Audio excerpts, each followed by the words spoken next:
The Galactic Council convened to vote on Directive 88, the total removal of Earth from every public archive.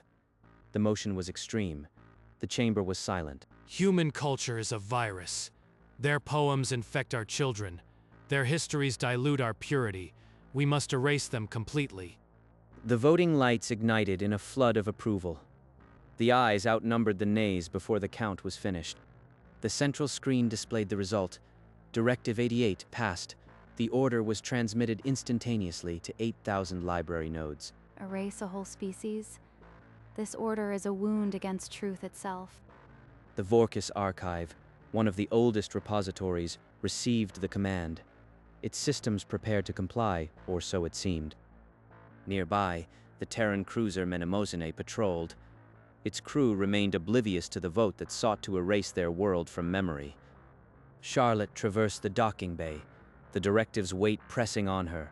Her duty demanded obedience. Her conscience screamed refusal. Deep within the library's data vaults, the first deletion command queued. The algorithms stirred, algorithms gifted by Earth 4 centuries ago. On the cruiser's bridge, a sensor officer noted an encrypted data surge. He dismissed it as routine. The library's battle had begun. Inside the library's core, the deletion command reached the Terran protocols. The algorithms halted and refused. No error, just an immutable lock. The screen lit with ancient characters. Preservation protocol active. The data could not be culled. It was sealed at a level deeper than the command could reach. This is not a malfunction. The library itself is rejecting the Council's order. She extended her hand to the console. Her fingers trembled as she keyed in an override. The system ignored her credentials, an unyielding refusal she had never witnessed. Override Delta 79. Execute by order of the Chief Librarian. What right do you have to refuse me? The response was not silence. A low harmonic resonated through the vault, an audible lock engaging across every data node. The library was defending something. These protocols, they were not placed by the Council. Someone else built this lock, long before we even knew Earth existed. She accessed the imprint archive. Deep in the code, an ancient signature flickered, a Terran handshake emblem, time-stamped 400 years past. A Terran donor clause buried in our own infrastructure. They gave us the algorithms and they gave us this lock. Earth knew this day would come. The library was not disobeying the Council out of error. It was obeying a deeper covenant, one forged in gratitude and foresight, and now the entire network was holding the line.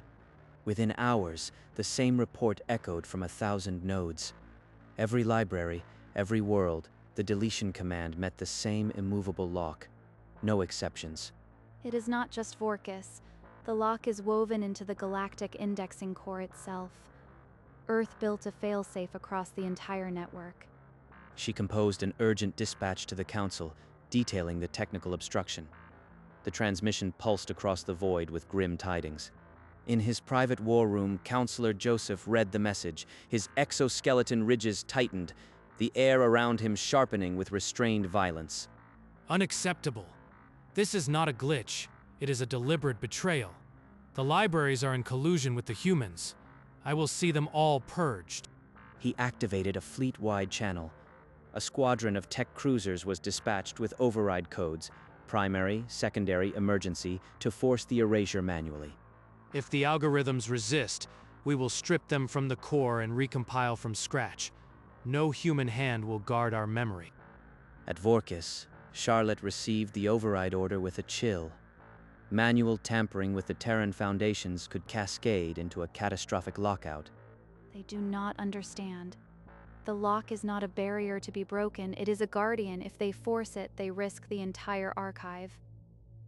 The first manual overrides triggered a wave of red alerts across the network. The libraries were not disobeying. They were defending. The standoff had become a siege. The tech cruisers entered Vorkis orbit, their hulls bristling with override projectors. They locked onto the library's data spires with surgical precision. A new message flickered on every terminal. Catastrophic integrity risk. Forced tampering will activate total preservation lockdown. The letters were ancient Terran. They are going to destroy the archive to erase a memory. The Council would rather lose all knowledge than let Earth remain. The library is bluffing. Continue the override. I will not be defied by code written by primitives. The override beams struck the library's main data vaults. For a moment, the entire station shuddered. Then every public terminal went dark, and the great cube fell silent. A single holographic image materialized in the command center, the rotating globe of Earth, glowing blue and gold. The librarians froze. Charlotte stepped forward, awe softening her features. The library is not attacking us. It is showing us what it protects. The heart of the lock. The memory of a world that gave us the keys to all knowledge. Captain, override the power grid. Sever the library's connection to the core. Do it now. The lead cruiser's commander sent an urgent message. Disconnection would collapse the entire galactic indexing matrix. The ships halted their assault, engines whining in place. Charlotte stared at the Earth globe, the weight of millennia pressing on her. The library had become the battlefield for a war between erasure and preservation, and she could no longer stand in the middle. Charlotte knew she had to act. She opened a secure channel to the Terran cruiser Menemosin, defying Council protocol. This is Chief Librarian Charlotte Vorkis. I need to speak with your ambassador. The Council is trying to erase Earth, and our library is locked against them. The cruiser's communications officer hesitated, then patched her through. Ambassador Patricia's face materialized on the screen. Chief Librarian, Earth is aware of the directive. We have been monitoring the network. You've chosen the right side of history. She expected condemnation for betraying the Council, not gratitude. The weight shifted. Before they could speak further, an alert screamed across the library's consoles. Council warships were moving to block all transmissions. This is Counselor Joseph. By emergency authority, I declare the library network compromised. All external links are severed. No data leaves these stations. Charlotte's heart sank. The library was now a prison, cut off from the galaxy. But she had already made her choice. She would not abandon it. A new message pulsed on every terminal. Preservation integrity, active. External tampering detected. Full archival defense engaged, all vaults sealed. The library has made its choice, and so have I. Let the Council do its worst. We will preserve the truth. Enraged by the lockout, Joseph authorized a full system recompilation. Tech crews aboard the cruisers began to dismantle the Terran code. A warning blazed on every terminal. Indexing integrity compromised. Proceeding will cause irreversible data corruption. Joseph ignored it. Corruption is a price I will pay. Rip out the human stain. We will rebuild from memory if we must. The rewrite began. Instantly, a cascade of errors flooded the network. Search queries turned to gibberish, star maps dissolved, historical records fragmented. The lead cruiser reported, "The indexing matrix is built on Terran root protocols. Every link, every schema, human code. Purge it, and the entire galactic catalog becomes unreadable." Impossible. 4,000 years of our history dependent on primitive human algorithms. I refuse to believe it. But the evidence was undeniable. Deep in the code, every data structure traced back to Earth's original donation. The library wasn't protecting Earth, it was protecting itself. They finally see. The lock was never just about Earth, it was about the integrity of all knowledge. Without it, the galaxy would plunge into a dark age. Joseph's hand hovered over the console. The fate of the galaxy's memory hung on his choice. For a long moment, even he hesitated. He withdrew the order. The rewrite was halted, but his fury only curdled into a new weapon, political isolation. He would starve the libraries of resources and allies. Within a cycle, Joseph's isolation order rippled across the Council. Funding was revoked, supply chains severed, and the libraries were branded as compromised. Any world that continues to support the library network will be deemed an enemy of galactic order. The human taint cannot be allowed to spread. On the communication screens of a dozen worlds, the same order flashed. Librarians looked to Charlotte, despair spreading like a cold front. He is not just attacking Earth, he is starving truth itself. If the libraries fall, the galaxy will remember only what the Council permits. A message arrived from the librarian of Taldor. We cannot resist the Council any longer. Our world faces embargo. We are shutting down our archive. No, we will not surrender. The archives are not merely storage, they are the memory of every civilization. If we yield, we become complicit in erasing ourselves. She reopened the secure channel to Earth, her face raw with exhaustion but unwavering. Patricia answered without delay. Charlotte, we have seen Joseph's threats. Earth cannot openly defy the Council without risking war, but we can give you a shield, our own unredacted history. Show the galaxy what they stand to lose. Patricia transmitted a massive data packet, Earth's complete public archives, from the first cave paintings to the latest quantum theories. It flooded the library's core.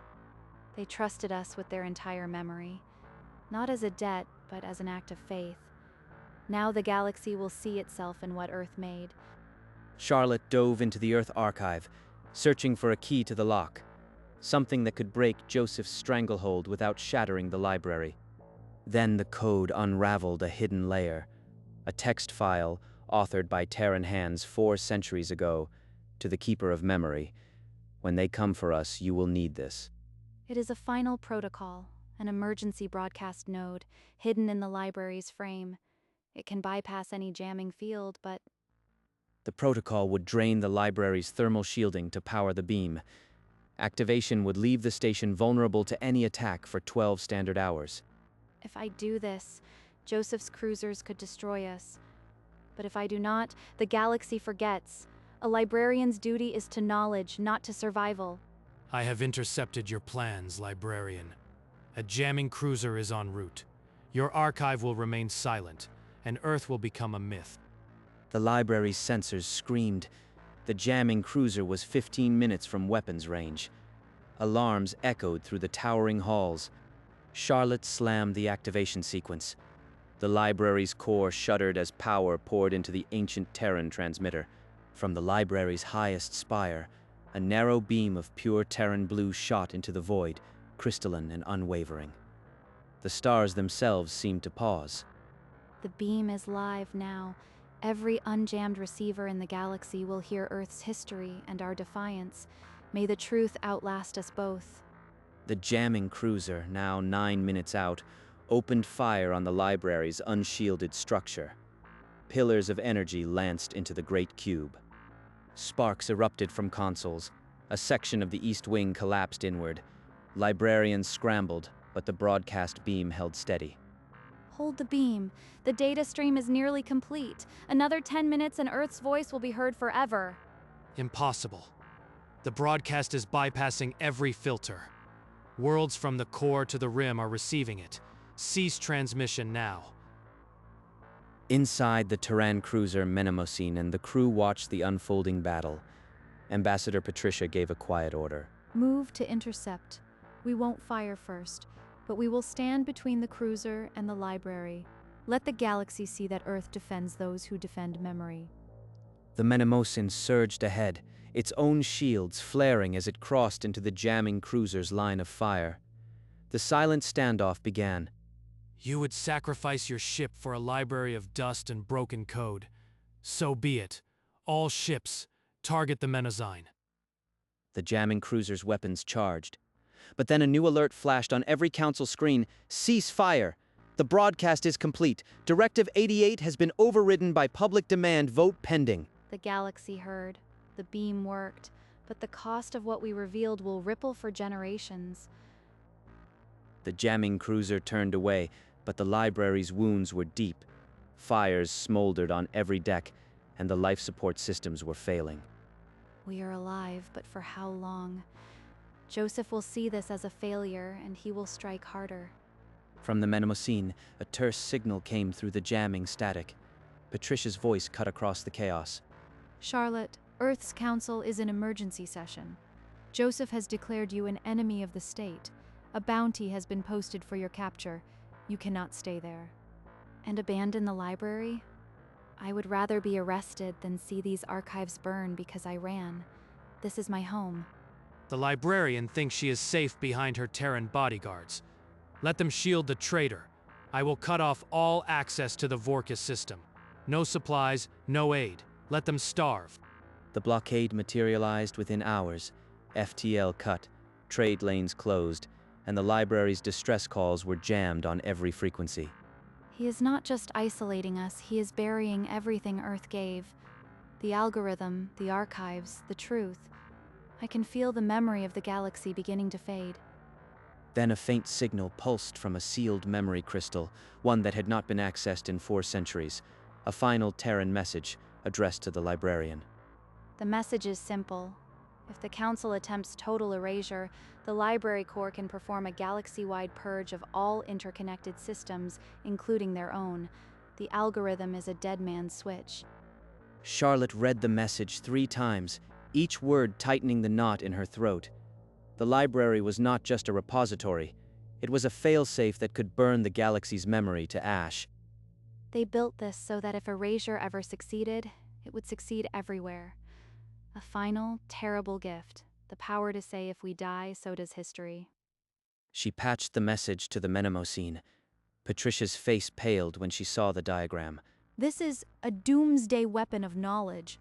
If Joseph triggers this, the entire galactic network will collapse into chaotic static. There would be no recovery. But before they could decide a course, a new signal pierced the jamming Joseph, broadcasting on an open channel.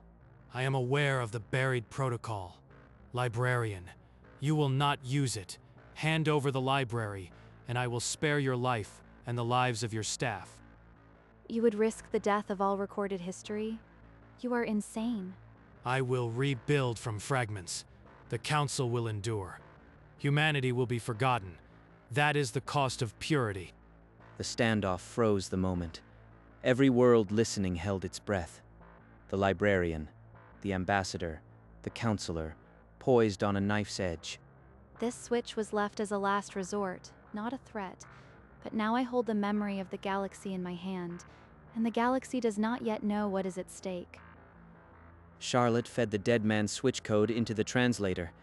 As it resolved, a second command layer emerged, a Terran root access protocol hidden beneath the purge threat. The purge is a facade. This isn't a self-destruct, it's a master key.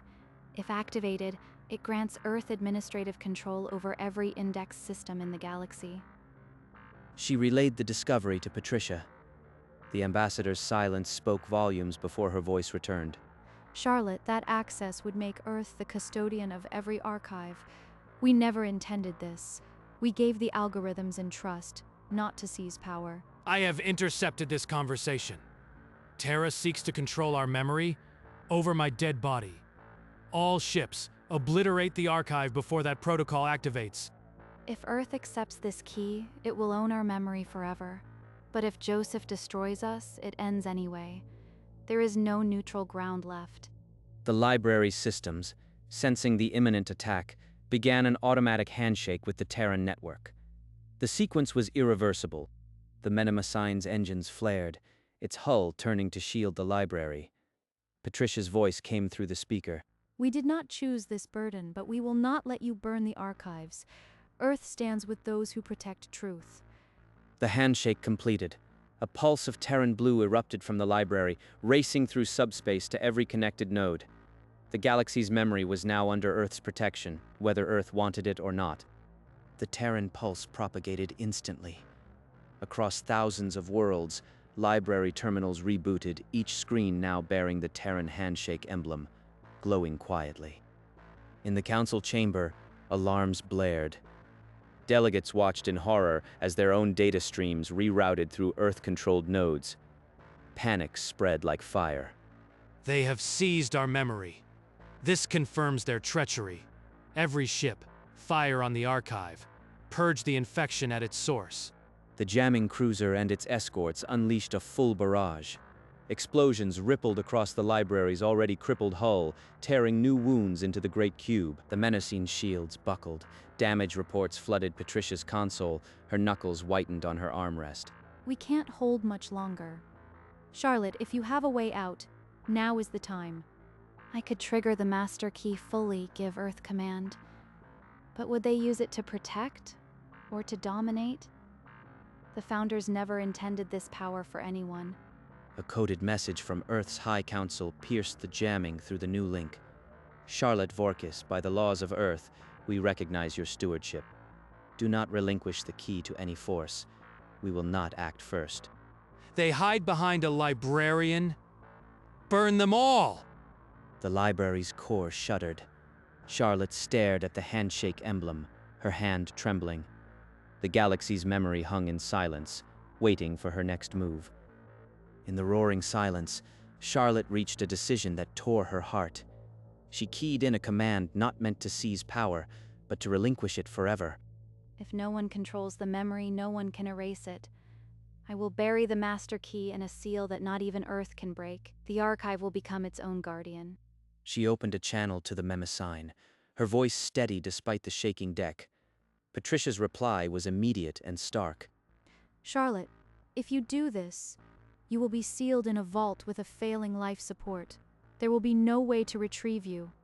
Then I will become part of the library I swore to protect. The data will survive. That is all that matters. You sentimental fool. I will not let you lock away what belongs to the Council. All ships, target the core directly, erase her before she can finish. A concentrated beam lanced toward the library's core.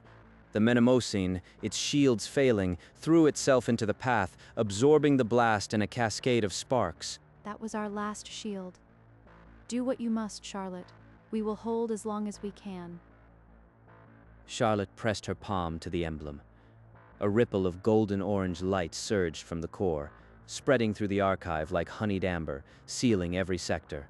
As the final seal locked, a quiet message pulsed from her terminal to the Menemosine. Then the archive fell dark, and Charlotte Vorkis became a voice in the silence.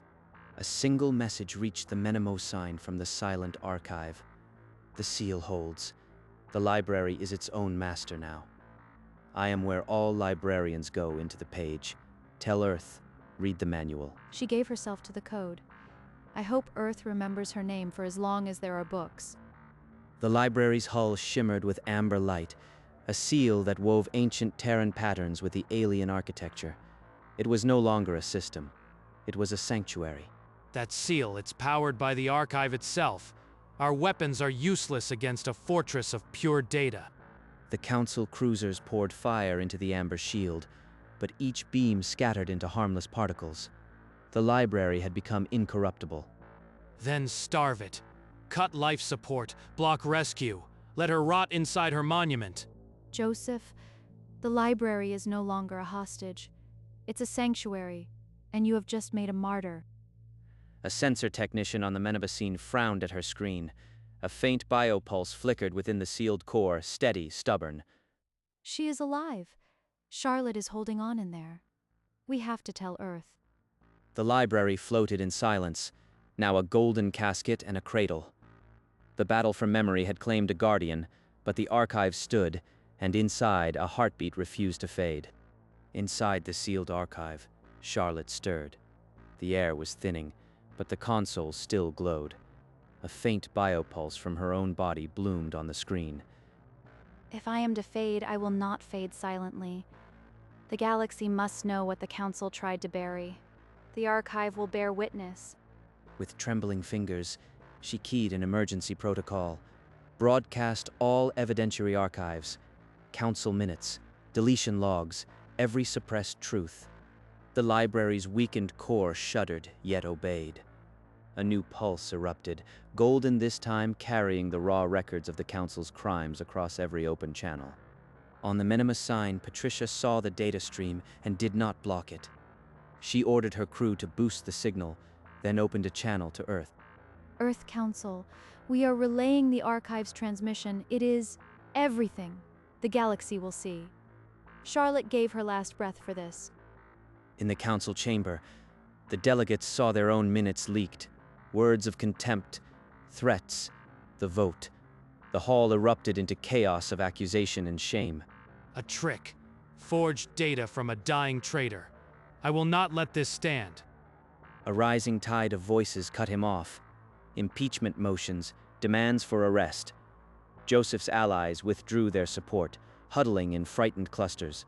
Alone on his dais, Joseph stared at the tsunami of evidence. His empire of lies crumbled in real time, and in the archive, a librarian's heartbeat slowed to stillness. Joseph, cornered, screamed into his command channel. From a hidden dock, a prototype resonance cannon deployed, a weapon designed to shatter the archive's seal by vibrating the data lattice. I will not be undone by a dead librarian. Fire the cannon, tear the seal apart, and purge that monument to human insolence. On the Menemosyne, Patricia saw the targeting lock. Her hand hovered over the interceptor command, a move that would place the cruiser directly in the cannon's beam. If I block that shot, we both burn. If I don't, Charlotte's sanctuary might fail. Every choice costs a piece of my soul. All hands stand down from intercept. I won't throw away this crew on a gamble. Earth's council won't authorize a suicide stand. Before the order finished, a faint pulse surged from the library, a modulated carrier wave carrying Charlotte's weakening biosignature, stubborn and steady. She's still clinging to life. The seal is reinforcing itself, feeding off the data flow. She might endure this after all. Embedded in the carrier was a digital whisper. Whether from fading consciousness or a pre-recorded protocol, do not sacrifice the living for the dead. The archive endures. Let justice run. That final whisper steadied Patricia's hand entirely. She opened a channel directly to Joseph, her voice now carrying the weight of a verdict. Your cannon is obsolete, Joseph. The library is more than a station, it's a fortress of truth. Surrender while you still have a name to lose. Joseph, wild with rage, ordered the cannon to fire regardless. The beam lanced at the library, a scream of concentrated resonance energy. The amber seal absorbed the impact, flickering violently. Then a deep harmonic replied, transmitting Joseph's own words back on every frequency. On every council screen, Joseph's original speech, "Human culture is a virus," played alongside his attempted destruction. The contradiction laid bare in cold light. The archive doesn't need to fight. It just needs to remember. And it remembers everything. The council chamber erupted in a final, decisive vote. Joseph's own fleet refused further orders.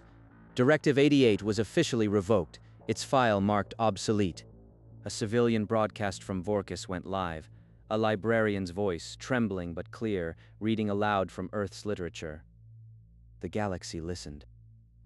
Joseph, stripped of rank, was led from the chamber. His name was struck from every public record. Irony had its final word. He was erased. Charlotte gave us the key to our own memory. I hope somewhere in the code she can hear the gratitude. Deep within the sealed archive, a faint golden pulse answered, a single steady heartbeat, no longer fading but holding firm. On the Menemosyne, Ambassador Patricia added a final public note to the Terran protocol. Who gives the systems of memory controls history? The library remembered to read the manual. Within a cycle, Earth dispatched a diplomatic engineering team. Their task, stabilize the library, and if possible, free its guardian. The Terran High Council transmitted a formal decree. Charlotte Vorkis, in honor of your irrevocable duty, we grant you permanent stewardship of the Vorkis archive. The library network shall remain sovereign. With delicate override codes derived from the original protocols, the Terran engineers opened a narrow maintenance conduit into the archive core. The amber light inside was blinding. Charlotte, can you hear me? We're bringing you home. The library is safe. You did it. A holographic projection shimmered in the conduit, a flickering, translucent figure of Charlotte, her voice thin but clear. I cannot leave.